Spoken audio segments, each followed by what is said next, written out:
Hello, everyone. Welcome to Social Studies Online. My name is Eden Cho, and I'm a museum educator at the National Museum of American History. Thank you for spending some time with us today. We'll be discussing an important social studies question: how do maps reflect change and continuity in history? Please ask any questions you may have during our time here by commenting in the chat box. We do ask that all private information remains private. We don't need it. Our host, if I remember correctly, is a human geographer. So I'm excited with anticipation to hear his take on this question. But we also have not one, but two brilliant experts from the Smithsonian joining us today. So we hope you enjoy. And I'm going to turn over the introductions to our host today, Orlando Serrano. All right. Thank you very much, Eden, for your introduction. And thank you for folks who happen to be joining us, whether live or watching this later after the fact. My name is Orlando Serrano, as Eden just mentioned. I am the manager for youth and teacher programs at the National Museum of American History by day. And by night, yes, I am a human geographer. That is what I am trained as. But I'm very excited to talk with Renee Goki and with Sarah Weichsel, who are joining us today from both our institution and National Museum of American Indian.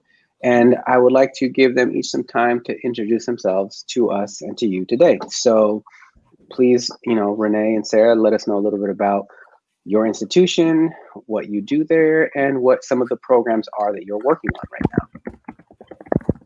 Sure. Well, good morning, everyone. My name is Renee Goki. I'm a citizen of the Eastern Shawnee Tribe of Oklahoma and the Teacher Services Coordinator at the National Museum of the American Indian, where I've worked for about 20 years now. I have the joy of working with students and teachers, and most recently have been very involved with our Native Knowledge 360 program, which is a national education initiative to transform teaching and learning about American Indians. So no small feat, but we're working right now on a teacher institute that will be July 23rd to the 25th and moving that online. Working on a 4th grade curriculum about local Native peoples to this region, DC, Maryland, and Virginia, and working on a teach-in, an annual teach-in that will go online in September on the 12th. So we're looking forward to engaging teachers in some of our resources and learning from you as well today. Great. Thank you very much, Renee. And Sarah, how about you? So I'm Sarah Weichsel. I am a historian and a material culture scholar of the 19th century United States, and I specialize in the American Civil War era. At the National Museum of American History, I am a project historian with the Philanthropy Initiative, and we study broadly the history of giving in America from the colonial era to the present. My daily tasks involve doing research and object collections and documents, writing up stories about those objects, and also managing an oral history collection. So one of the things that we've most recently launched is a series called Stories of Resilience that you can find on our website. And it talks about how Americans have come together during particularly challenging moments to help one another. So I encourage you to take a look at that. All right. Well, thank you both very much for letting us know a little bit about the work you do and some of the projects that you have at hand. Now, we get a limited time together, so I do want us to move along, and I will do my best to pause us with questions, but to keep the conversation moving. And so we're starting here. And I'm really interested with why we're starting with a screen grab. I know what this is, but can you all please explain this to our viewers and why this is our point of departure for today? Sure. So, I mean, Sarah, I think we'll talk a little about this map in particular, but maps not only visually give us information quickly. I know for myself, I've been looking at the COVID map and different things that are relevant in our lives, but historically, they've been really enacted and carried out to show power over people and places. They show changes in political landscapes and boundaries. And so today we chose a variety of maps from different perspectives just to illustrate this idea that the creation of maps and the map maker's values, all of these are embedded into the maps that are made. So maps aren't neutral. So as for why we're starting with this screen grab, maps serve a really wide range of purposes in our everyday lives. They help us with directions, they mark out property lines, they show us our connections to each other. And we encounter lots of kinds of maps in our daily lives. So we might use the map here to help us find a particular exhibit at my museum, the National Museum of American History, or we might type an address into Google Maps to see how far away the National Museum of the American Indian is from the National Museum of American History. So we use not only the spatial reading of a map to see how far it is between the museums that Renee and I work at, but we also build on our own prior knowledge of walking between those museums. So I know, for instance, that I prefer a particular route that takes me by one of the Smithsonian's gardens. So all this is to say that we use our life experience to interpret and add to maps. And as our own knowledge and our life experiences change, our reading of maps does too. And that has been historically true as well. Okay. Yeah, no, and I'm going to try really, really hard not to nerd out and go deep in the weeds as to cartography and how, you know, it really sort of, as Renee mentioned, like fixes space and time. But I do appreciate, you know, beginning from the understanding that maps are not neutral. They are embedded with power and particular relationships and visualizations and understandings and renderings of the world that we then bring our experiences to, as Sarah has added. We're gonna transition to our next one. And here our caption tells us that this is a deerskin map and it was made in 1721. So Renee, you mentioned you were going to talk about this one. What can you add? What context can you give us? Well, this was a map, again, from 1721 that was created by the Catawba people. But this, if you look closely at the map and you see these lines between nations, these are nations are presented in a, you know, in this illustrated form, in this cartographic form. And this was given to the colonial governor of South Carolina. So, you know, South Carolina didn't really even become a state until May 23rd in 1788. So much later than this map was created, but really it's showing relationships. So this again is a response to colonialism. And before that time, Native people have had long and deep relationships with the land and also with each other. So there were huge trade routes and relationships between nations. And so these instead were more mental maps of relationships and places rather than an idea of possessing the land. And so we wanted to get that idea that these relationships are really key to understanding the reason why Native people have, you know, created these maps later as a response, but historically we wouldn't have had very many maps. So I have a question. So you know, building off of your comment, about this being a mental map, and what it really is rendering a relationship between people and sort of not about ownership of land. Do you know, are you able to speak to if we were to know where this was in the places we now call South Carolina or wherever this happens to be, where we would be situated? I see Charleston. Is that what that would be right here?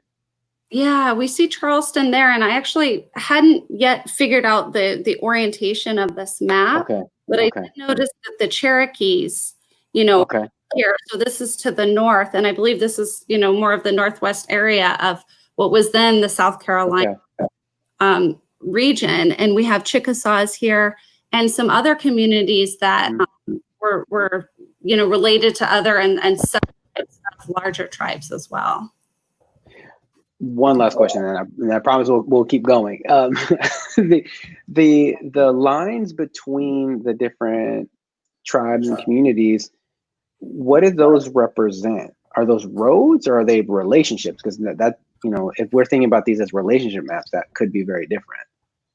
Yeah, I imagine that they were both. So relationships, are built by roads and the ways that we communicate and the trade and intermarriage that was happening, Mm, and adversaries and knowing, mm, communities are as well. And so I imagine that these are both a network of relationships and roads and paths. okay. Wow, that's really interesting. I'm gonna have to come back to this one later. All right, we're gonna move on right now though. And we've got this really arresting work of art called State Names. Please let us know what we have here. I noticed, just as someone who's coming to this, and if I'm looking at this, that we've got some place names, not all place names. There are some states that are blank, and what can you tell us about this, Renee? What is the artist trying to convey here? Yeah.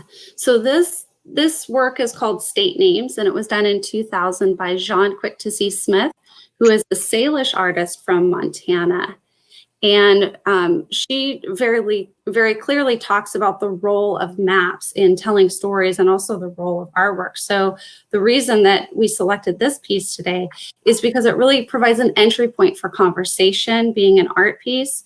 And it also builds on prior knowledge that students and teachers may have. So it's a familiar symbol of the United States, yet there's these different layers of information. And I think with students especially, it provides an opportunity to kind of look at this closely and notice some of the details and start to try and understand what's happening here and what story is being told. This helps really tell a story from a Native artisan perspective, and this is a voice that's often not present. And so this becomes an important opportunity for us to acknowledge first the enduring presence of Native people on this landscape. Yeah, so what can you say, or how can you speak to the names that we do see versus the names that we don't see?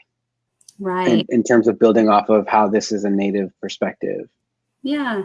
So the 20 states that we do see labeled are all indigenous words, people or derivatives of words that people have in their languages. And so there are literally hundreds of different languages still in the United States that are indigenous languages spoken and being revitalized today. But for example, Oklahoma.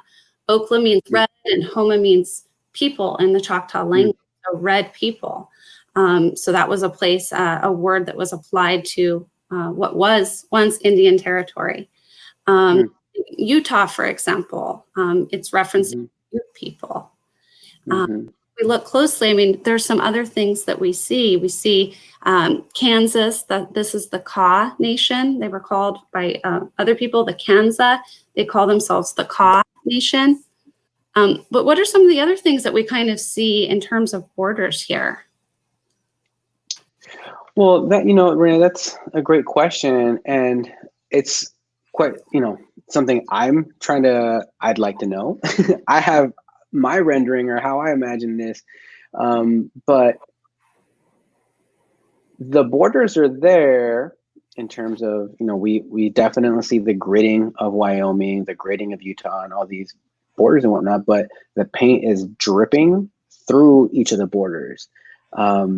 And I'm really curious, as to what John Quick-to-See is. It doesn't need to be one; it could be both, right? But is it like that the borders don't matter? Because then we also, if we look a little bit to the south, we see some other place names in what we now know as Mexico, and if we look north, we see place names of what we now know as Canada. And so I don't know if it's like the bleeding of the borders and that those don't matter. But I also like I don't know if I read it that way as well as sad. Like it looks like tears. Like one of the things I immediately thought of is, someone who had mascara and got really sad and there's just mascara, just running down this person's face. So, those are some of the things that I think. What does the artist say? Yeah, well, I mean, I think that we've heard those things before. Other teachers have said that when we've used this map. And I think she's talking about, this idea that these borders obviously didn't exist. So people were freely going, and again, there was intermarriage and there were great trade. I mean, you know, Mexico, Teosinte comes from the Valley of Mexico, and our brothers and sisters there were trading up, and it's been an important food and a ceremonial point for many of our tribes for thousands of years. And so these borders didn't exist. And I think she's getting at that. And other teachers have seen the tears and wondered if there is some sadness, because again, maps and tools of dispossession. So what does the artist want us to feel? Not only think, but feel when we do this work. And so I think all of those things, you know. And she also says, there's a great quote, and we added into the additional resources a short video of her talking about her work, which is, I think, a great way to explore it. But she says all maps are political. Okay. All right. So already we've brought some key bullet points that I want us to remember. You know, that maps are not neutral. Maps are representations of power, and that they're used for different purposes, and that we bring our experiences to bear on them. All right. We're going to move on to our next cultural resource, and this is, you know, this is quite the map, first of all, and it's titled A Very Curious Map of the Southern Sea. And so this is French, Henri Chatelain. Sarah, what can you tell us about this map? And, you know, when was it made? What does it let us, you know, visualize about how folks imagined what we now call the United States? We just came off of a map that had all these state names, that had derivatives of native words, that had clear borders, and now we've gone back in time and we have a completely rendering of this continent. What can you tell us? So, you know, one of the things that we're pointing to here is that maps are culturally and they're time-specific artifacts. And, you know, those kinds of maps with which we're most familiar, that are just showing land and where things are placed, are not always what we find historically. And the kinds of maps that people did and didn't use tell us about people's different ways of knowing, the different kinds of information that they're valuing at this particular moment in time. So we're going back 300 years to about 1719. And what we're looking at here is the northern half of a larger map of North and South America. It was part of a 7-volume historic atlas that was published in Paris. And this map was also printed and sold separately from the volumes. It is actually very large in size. It's 1.5 feet tall by 4.5 feet wide. And that suggests to us that it was probably used by people as a wall chart. Okay. So there's a lot of information on this map, obviously, and the way in which it's presented celebrates Europeans as discoverers and explorers of the Americas. But of course, we know that the places that European colonizers claim to be discovering are places that were intimately known and lived on for thousands of years by native peoples. So the circular portraits that you're kind of zooming in on right now, those identify and celebrate some of the European explorers, including Columbus, Magellan. And European colonizers were crediting themselves with both discovering new geographical locations and with putting those landscapes and their resources to what they consider to be more productive economic uses. So one of these portraits and the banner accompanying it celebrates La Salle as the discoverer of the mouth of the Mississippi River, which will eventually become a major artery for Europeans' transport of goods. And as for some of the other details, there's a nod being made to the native inhabitants of this land.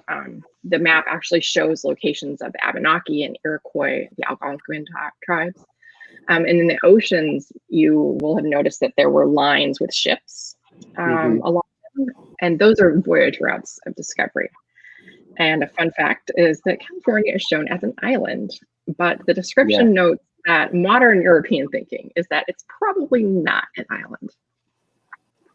So then we also have this series of vignettes. So here we have some very industrious beavers who are marching in line, carrying branches to build a dam. And this image is intended to convey the bountiful numbers of beavers who can be trapped for their pelts. So it's a reference to the economic opportunities of the French. And then if you want to move to the next one, this shows a European's view of native people fishing and hunting. And what I want to draw your attention to here is that you'll notice that the way in which they're depicted seems like this is a rather unorganized hunting and fishing process. And when you're looking at these kinds of maps from this time period, especially, or any time period really, you have to keep in mind who is making the map and what view they're trying to convey and what their biases are. So what they're doing here is they're contrasting this unorganized nature of hunting and fishing to, if you'll move to the next slide, this very orderly process of salting and drying codfish that have been caught in the North Atlantic. And salt cod is, again, a very important economic export for Europeans in North America. And this difference between how salt cod production and native people fishing is portrayed is really important. This is a visual argument that's being made by the map makers. They're saying that they're using this land's resources more productively than do native people, and therefore they're entitled to it. So it's working both as a tool for dispossession and as an indicator of what the map makers see as value. It's a way to show economic opportunity.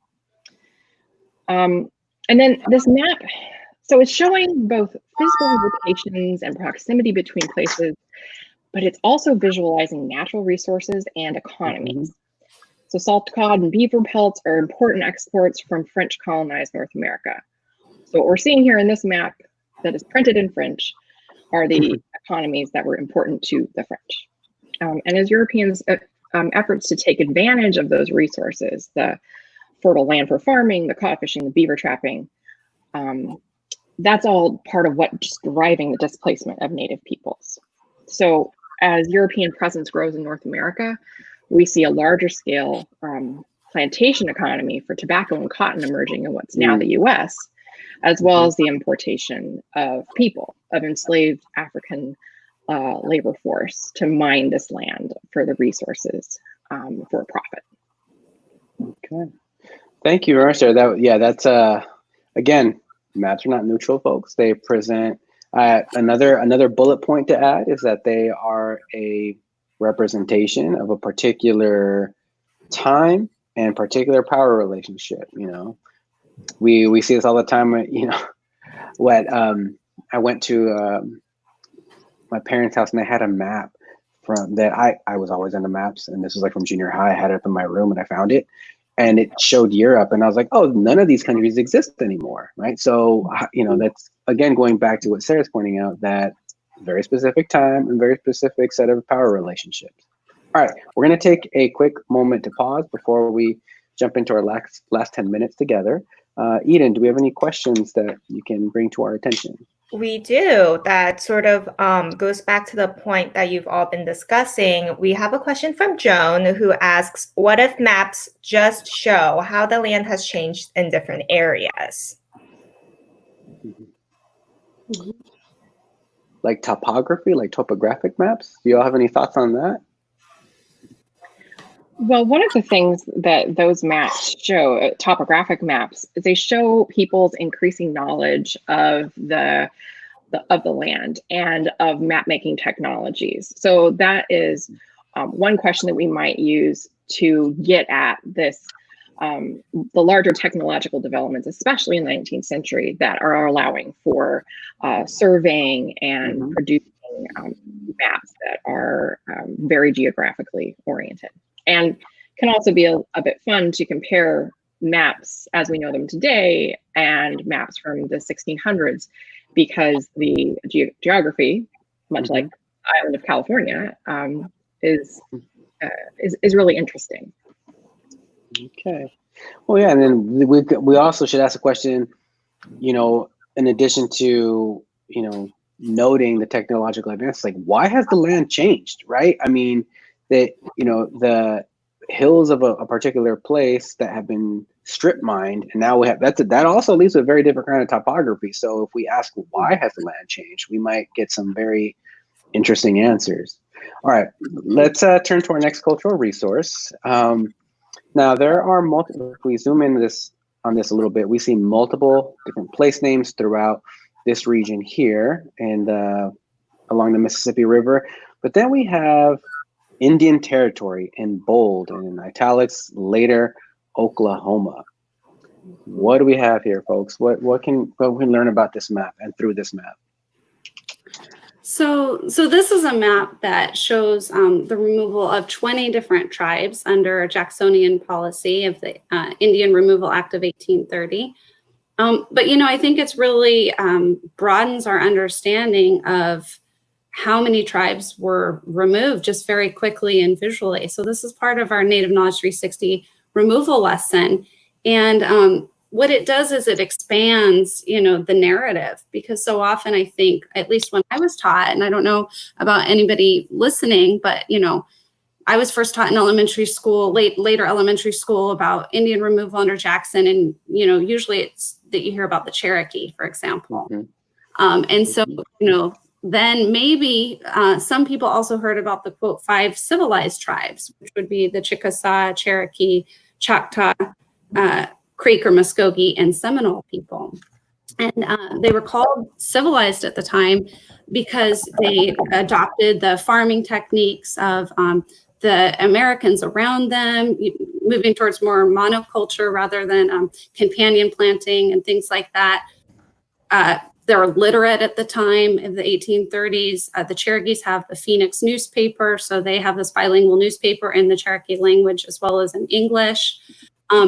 And they adopted Christianity and even had slaves. And so these markers of, quote, civilization at the time, and this is the lens through which we normally learn about removal or hear about removal in textbooks and in classrooms. So I think just the snapshot helps expand to say that removal happened not only in the Southeast, but also in the North, with many tribes being forcibly removed to what was Indian Territory. And there, you know, historians will say there were 33 tribes removed under sort of Jackson policy during that era. We see 20 here because it really depends on how you're sort of counting these. But removals are deeply unique to the nation. And sometimes there were multiple removals of any one tribe. So Indian Territory itself, on the next slide, if we move to that, we see sort of a case study of the Shawnee removal.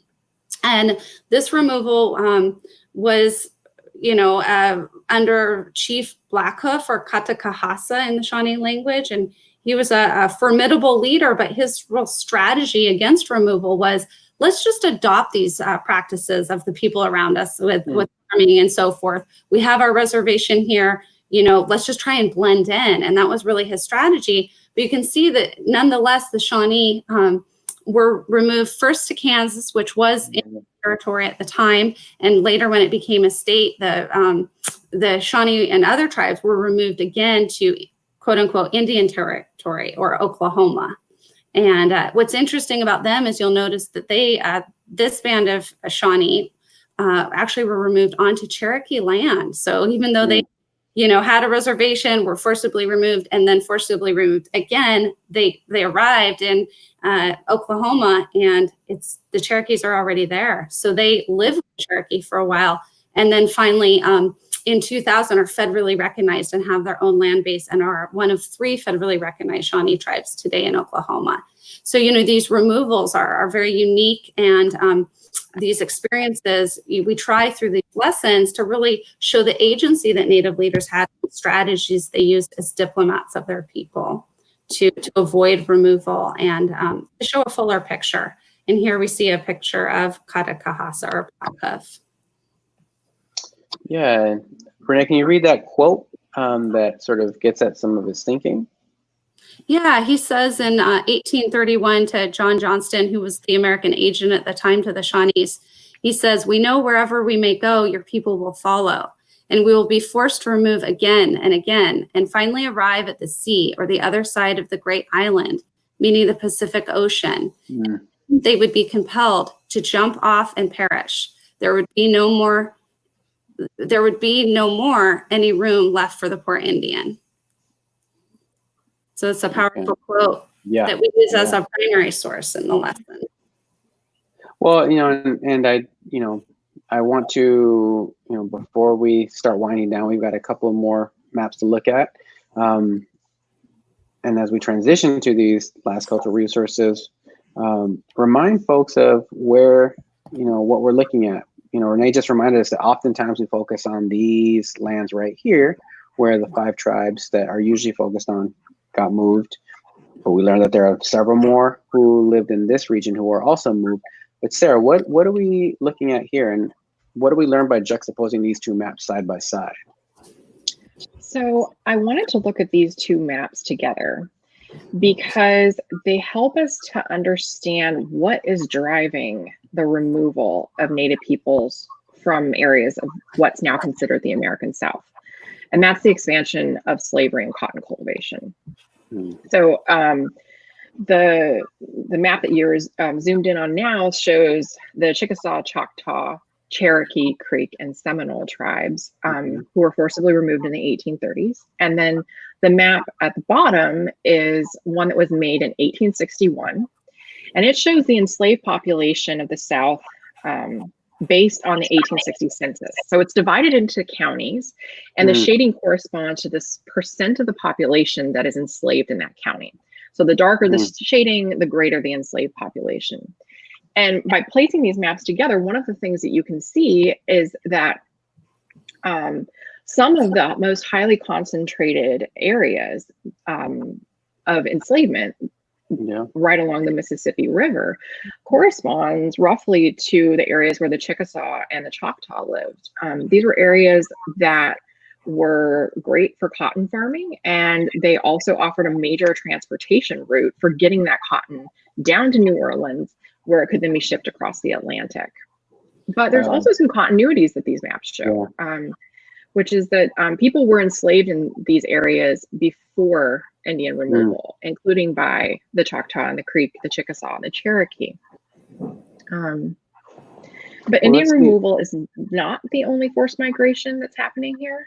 The counties that we see in Louisiana, Mississippi, Alabama, those counties are being populated with enslaved people who are being sold and moved by forced migrations of men, women, and children from the upper South, often from places like Virginia.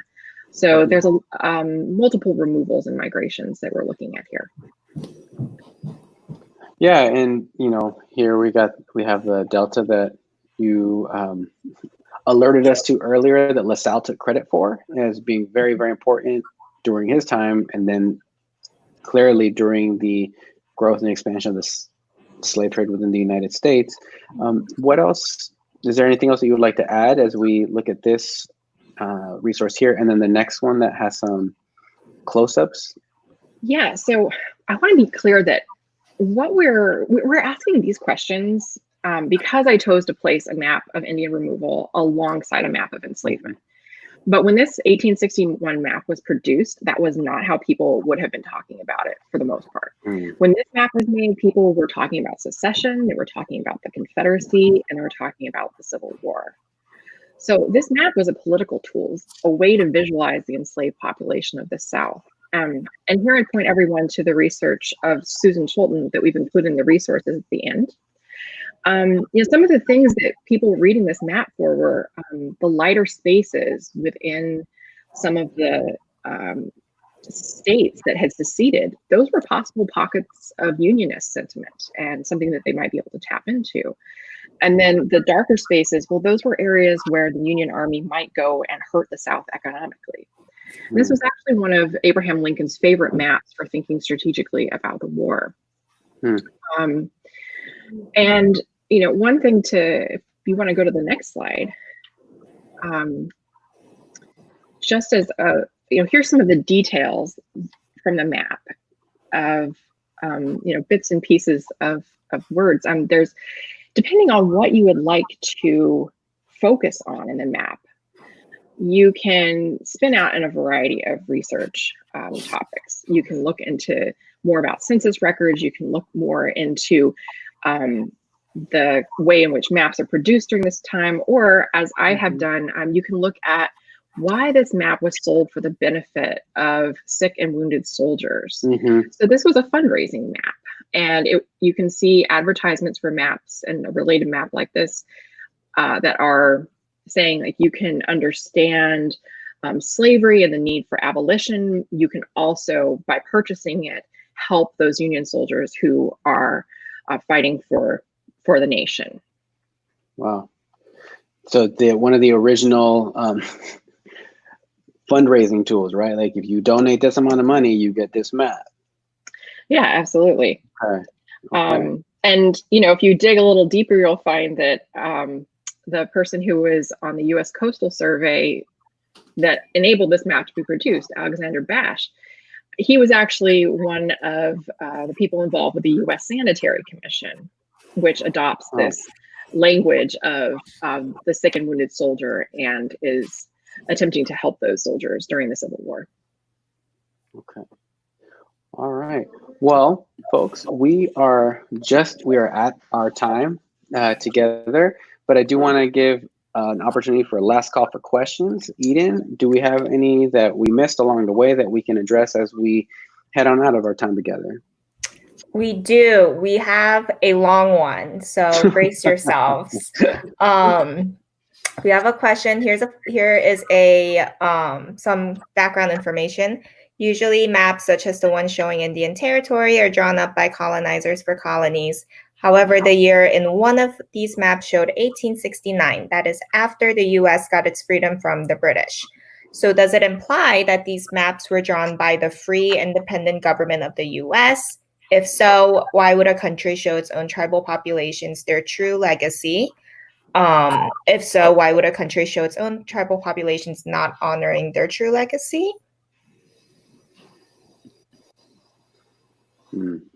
So if I'm understanding the question correctly, Renee and Sarah, if this was made after independence, what might be the purpose of including some of these tribal names and place names if it was in the context of removal? What would be the purpose? Well, if we're referencing the maps that I was showing from our Native Knowledge 360 lesson, those were secondary maps, so they're not primary sources. We don't have a lot of primary sources in our collection at National Museum of the American Indian made by Native people. And so we were relying on these secondary sources really as a tool for education. And so these were made much later as part of an educational, our educational approach. So in many regards, trying to, recover a history that may have not been included. Is that accurate? That's absolutely right. And, I was thinking about, we talk about education or maps as tools of, dispossession and politics, but also very much, of education. And then how can we, follow these lines of inquiry to deepen our understanding and provide different perspectives. I think that's what we were trying to do with those maps.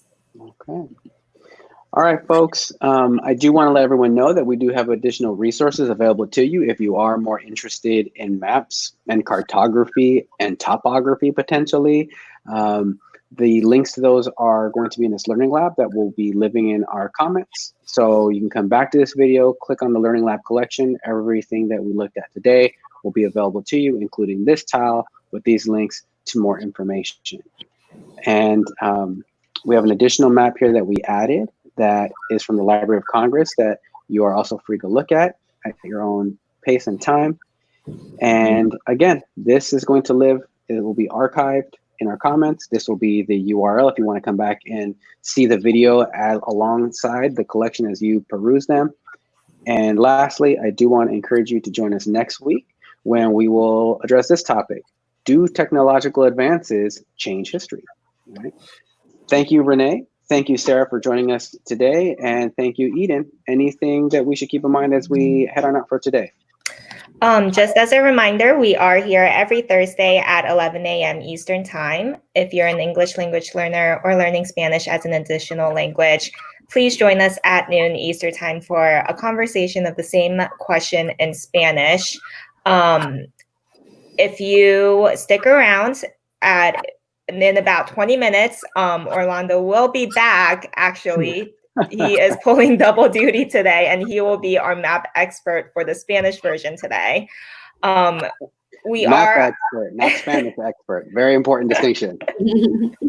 we are wrapping up our season of Social Studies Online. There are only 2 episodes left before we break for the summer. So please join us in the next 2 weeks. We hope you're all staying safe and healthy, and have a great day, everyone. Bye. Thank you, everybody. Thank you.